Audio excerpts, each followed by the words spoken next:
What's up YouTube, this is PopTech, and today I'm going to show you how to make a clone of this super plastic hair. So what you need for it is a molding tray, as I made here with some Legos, and you see this little box. You need some plaster to actually make the mold. I got this from a craft store. This is a 1 part, 2 part situation, so you have to do 1 part, like equal parts for each one. Next you will need some cornstarch that will help for sticking. And lastly, I used some plaster of Paris to make my actual mold. This is just a simple one that I did with that. A tray not to drop anything. So let's go ahead and get the molding clay out. We have part A, part B. And you can see I looked at each one to make sure I've read the instructions on it correctly. Open it up and take out some of it. Make sure you get an equal amount. You see I'm checking the sizing before I even mix them together and mix it together. Now I'm going to actually speed the video up so it can get through it quicker. I'm mixing part A and part B together. As you see, rolling and mixing and rolling and mixing, making sure that the white and the yellow mixes very well. If not, it will not fit very well. Rolling again, as you see. Do be sure that you are mixing it well. As I said before, that will make a big difference in the mold when you're doing it. Now cornstarch to make sure that nothing sticks to the item we are copying. So cornstarch to cover the whole item. This is a bendy super plastic, by the way.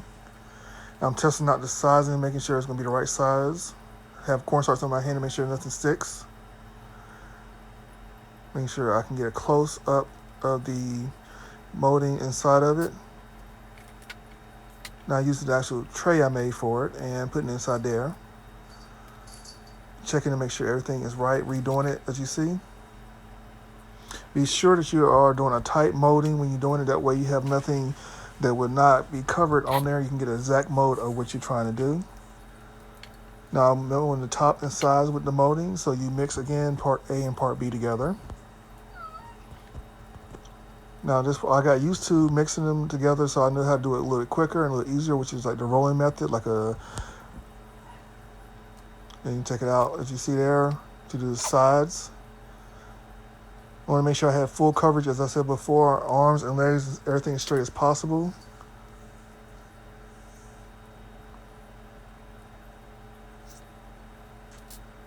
I see I have a piece of there because I want to make sure I had not had it even in there, everything was covered.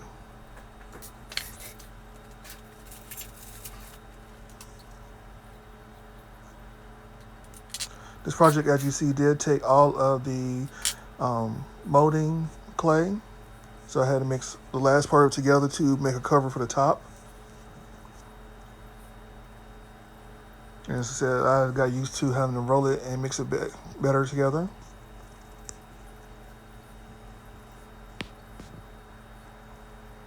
Now you're going to cover the top and make sure you're pushing it down in there very well to have nothing not covered with the molding plastic so you can get a perfect mold out of it.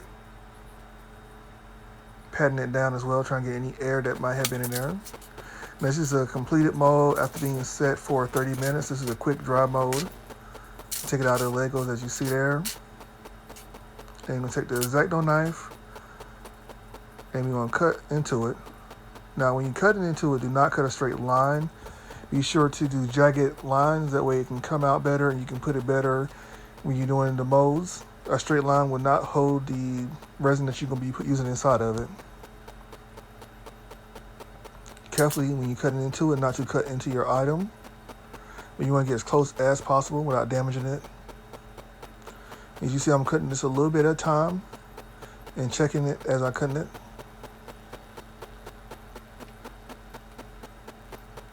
Right now I'm trying to put a hole to pour into it. That is to help with the resin, the molding clay once I put in there, the plaster of Paris. As you see, we're slowly starting to see the item come out of the plaster. The molding paper clay we use, able to pull it out, and inside's a perfect mold. Now I did learn from plaster of Paris as I was doing it, is that too much of it, I was putting too much of one part to the other. So I was putting too much of the plaster into the water because I was looking for a thicker result too fast.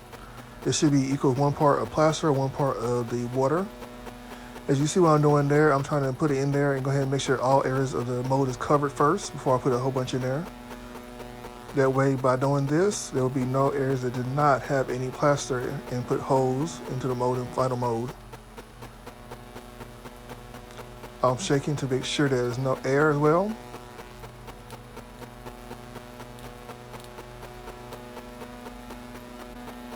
Now at this point, I have got it full of plaster at least. I'm taping it up so that way the mold can stay together.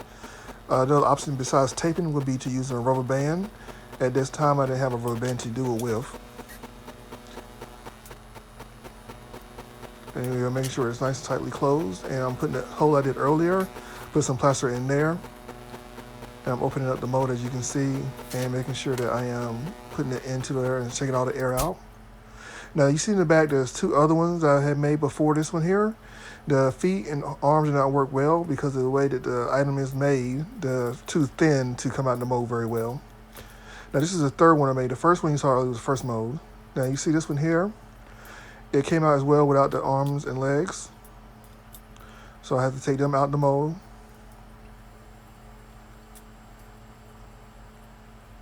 And they're still workable, but as you see, there's a gap on top of it. I found this liquid nail that I could use on there that works very well with it to cover up any holes from the mold that didn't get plaster with it. It blends in very well with this. In the part 2 video, I'm going to show you where I got to this point here where I have a mold that I was actually able to paint and design. If you look at the actual character, it looks very closely like myself. So let's be here for part 2.